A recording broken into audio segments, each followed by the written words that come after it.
I've read a few pages of the book, and I found it very exciting, very stimulating, and very motivating. And I recommend it to every one of you, and even those who are not able to make this occasion.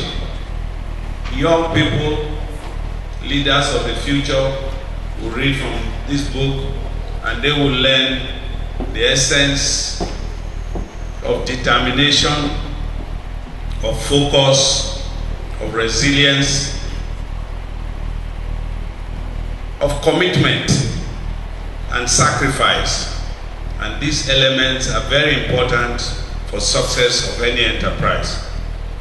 The newspaper business or book publishing, media business in Nigeria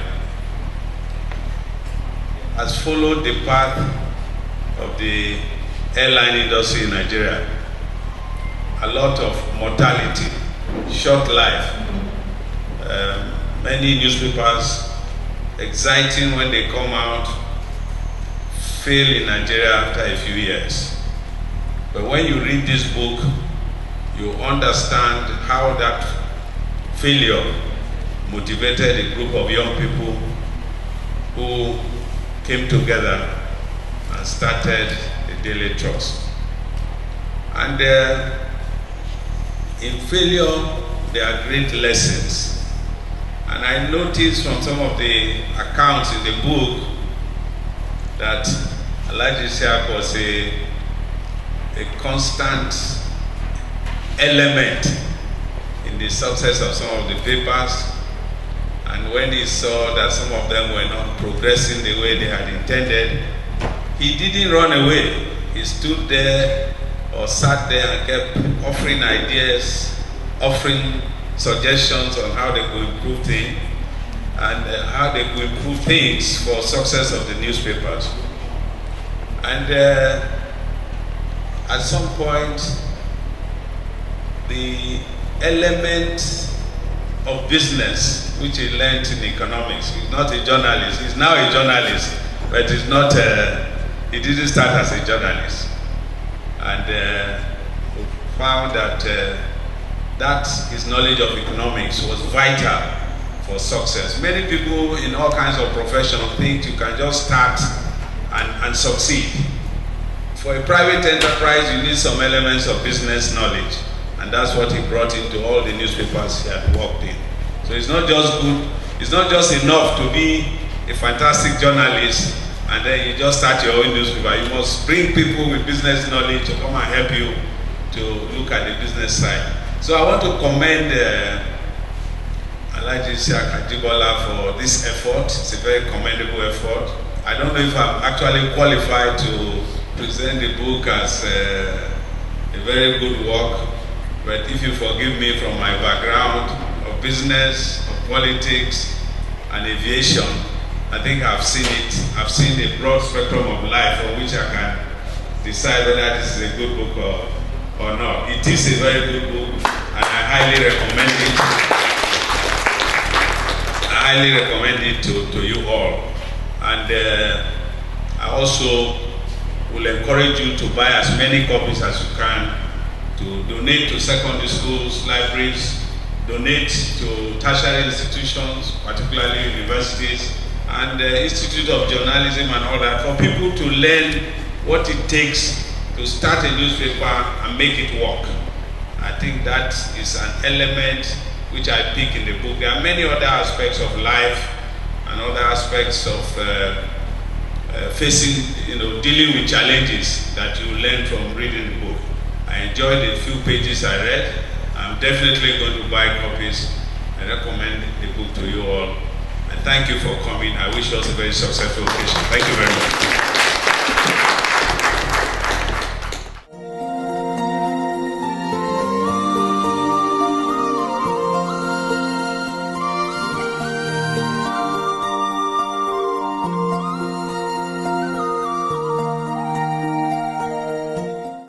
Now, let me do the job that I've been invited here to do, which is a review of the book titled Journalism and Business, my newspaper odyssey. I have always known that we needed more books in journalism, but I didn't know how badly we needed them till last week. I just finished making the presentation to a group of young journalists when one of them ambushed me outside the hall. She told me of a recent unpleasant encounter that she had with one of her editors. She had just turned in what she thought was a fantastic copy and was well and truly on her way home after a hard day's job when she got a phone call from her office. According to her, she said her boss was very upset with her that she had written a story with poor headline punctuation marks. Now I am quoting her. "I was mad," she said that to me. Mad that was my thank you for the day's hard work. I was taught at school that it is not the job of the reporter to write the headline. But see what I got for doing what I really seriously thought was the job of my boss. End of quote.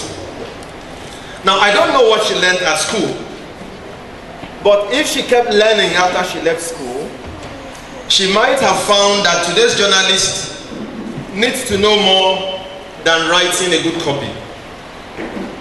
She needs to be a jack of all trades and a madam of all. For who knows what her boss will be asking of her next.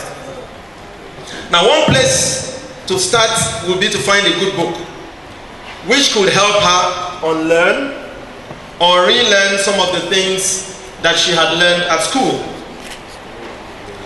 Journalism and Business, my newspaper odyssey by Isiaq Ajibola, is a combination of a memoir and a how-to book written mostly chronologically in simple conversational prose. The 179-page book published by Happycom Nigeria Limited this December, and I dare say printed by Bank and All, where I happen to work, is made up of 12 chapters with a preface. Don't worry, I'll pay you for that. And it comes with a preface written by the grandfather of journalism himself, Mr. Sam Amukapemu, whose comments I think may have inspired the title of the book, and you'll find that out when you get a copy. Readers like me who are still suckers for print find the A5 size of the book convenient to handle, and the use of serif fonts for the text, with careful use of few iconic photos on some pages, and the clean layout quite pleasing to look and feel. The author's objective, in his own words, is to draw on his experience of about 25 years in journalism to share, in quote, the reminiscences of the team spirit that built a newspaper from scratch to strength in a short period of 17 years in Nigeria, with the hope that others will be inspired by it, end of quote. Ajibola's odyssey boils down to three main parts: chasing the dream, working and living the dream, and the morning after. The first 2.5 chapters of the book, taken with the intro, show that the author was not an accidental newspaper man. Of course, I know of an accidental politician, but that's not what we are here for. On the contrary, even though he has trained as an economist, or even though he trained as an economist at the university, his heart and soul had always been in journalism, or more correctly, in the business of journalism. From his first full-time job at Just Politics magazine as an advert executive in 1989, until he retired as managing director and chief operating officer of Media Trust 2 years ago, and he retired almost exactly 2 years ago this month. He has not looked back. From chapters 3 to 9, the author shares the story of his journey as a co-founder of Trust, which started as a weekly, and also invites the reader on an odyssey that tests the genius of most entrepreneurs. How to understand your market, personal discipline, hard work and sacrifice, when to push the frontiers and down the myths, the thrills of learning from those who have been there, the joys and feelings, the joys and mixed feelings of travel, and the serendipity of finding a good partner and a guiding hand. These chapters are at the heart of the book. Before the author co-founded Media Trust with his colleague, Malam Kabir Yusuf, he had just been employed for 3 years and he worked in three media houses. He had worked in 3 media houses, Just Politics, Citizen, and Sentinel, as we have been told. 2 key related, even inseparable questions that the author wrestled with in this book are: 1, can media business survive and be profitable in the North? And question 2, can editorial and business go hand in hand, or leg in leg if you want? My first, and I'm quoting him now, my first stint with the media was fundamental to my affinity with the print media and my understanding of the imbalance between the so-called Lagos Ibadan press versus the Northern press in Nigeria. I was well informed to see the problems that deepen the dichotomy and the bias of one region against the other, end of quote. The author argues that this dichotomy was both political and economic. That means this dichotomy had 2 dimensions. Citing what was arguably the North's best chance at journalism business success at the time, he quotes one of the leading lights of the profession, Malam Mohammed Haruna, as saying, quote, "Citizen magazine made editorial success, but not business success," end of quote. This conundrum and the author's belief that journalism and business were not mutually exclusive, that in fact journalism was business, remained his major driving force for him. So, how did Ajibola conquer his mountain? He started from the ground up. With the savings he and Kabir managed to gather from their PR consultancy, until they were able to multiply their resources by inviting like-minded people to join them. Some as investors, and others as non-financial investors, but believers in their dream nonetheless. Anyone particularly interested in startups, how to get funding, how to develop the right habits, find people who can work with you and work very well with you, and how to build sustainable systems, will find chapters 3 to 6 of this book extremely interesting and useful. It is in these chapters that the author shares the how-to secrets, enlivened by anecdotes from the books he had read and places he had visited, and enriched by the 2nd degree which he took in business administration. So he also, in addition to his 1st degree in economics, took a 2nd degree, took a master's in business administration, which enriched the value of the book. The author captures some of the changes that have taken place in the newspaper business in the last 10 years in such a way that it will make younger journalists laugh and cry at the same time. Ajibola notes that newspapers have grown from the days when they used to buy fleets of distribution vans and hire drivers who married, believe me, who married new wives in every new station that the drivers were sent to, and managed somehow to supplement their incomes by converting the distribution vans to kabu-kabu. So the current situation, where newspapers now not only outsource their distribution, but they also print simultaneously. He also notes that the use of computers and automation in the production process, especially in the pre-press area, have improved the turnaround time and made business more efficient. But new problems have replaced old ones. And nowhere is this more obvious than in the contest between journalism and business ethics. In chapter 6, where he discusses the synergy between editorial and business, the author says I quote, "Some Nigerian newspapers have not only punctured the wall between two departments in order to make money, they have also literally called in the bulldozer to completely take them down. Some have made efforts to turn editors to advertisement canvassers rather than leave them in their position as newsmen, dealing a rude shock to the journalism profession and thereby compromising editorial integrity of their newspapers." End of quote.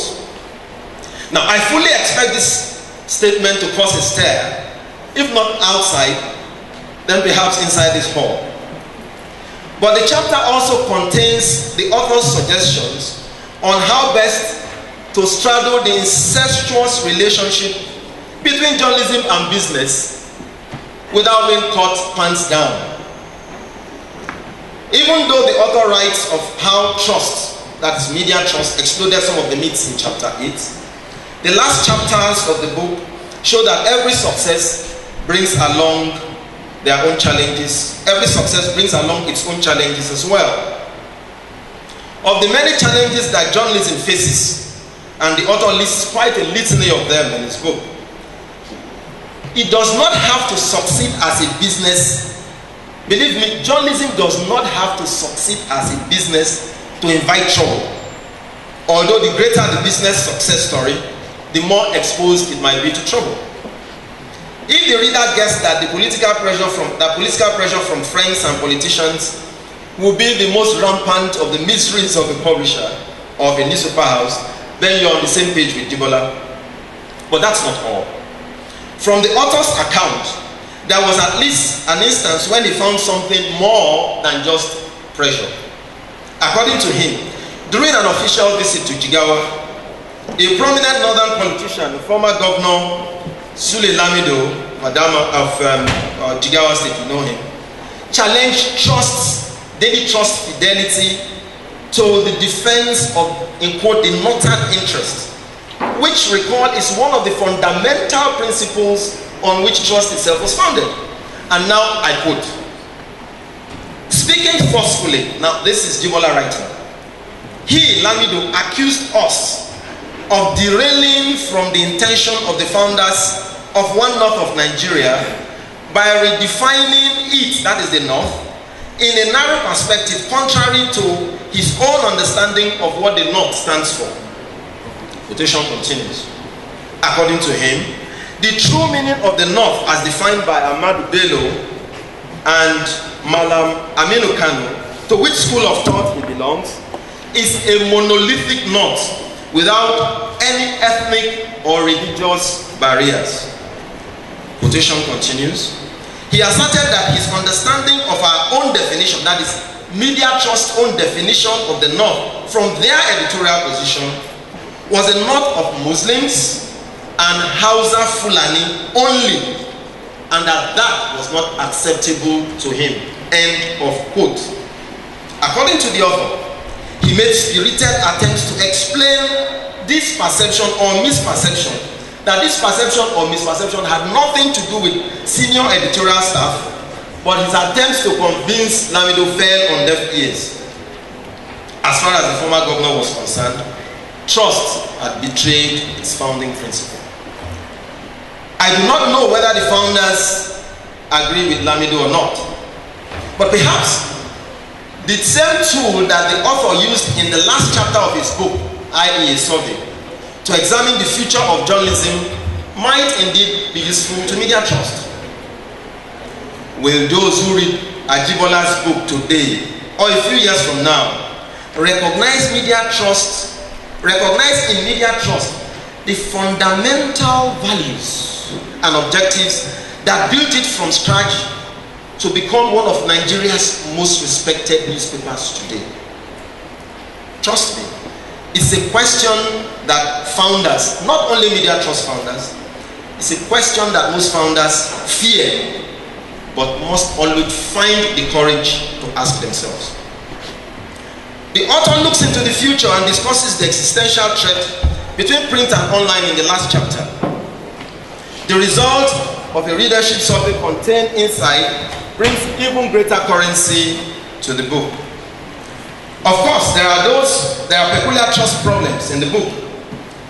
Because of the depth of research and the author's hands-on and travel experiences, however, he raises issues and provides solutions which benefited media trust. In my view, these nuggets are worth paying attention not only by media trust, but the entire newspaper industry as a whole, because these nuggets will be of great benefit to the industry. I will recommend the book to media owners and managers, to journalists and entrepreneurs, to teachers and to journalism students. Now, if the young lady who ambushed me outside the training hall last week had read this book, that is Ajibola's book, she might have been saved from the tongue lashing of her editor. I intend to buy a copy for her, and I'm sure it will inspire her.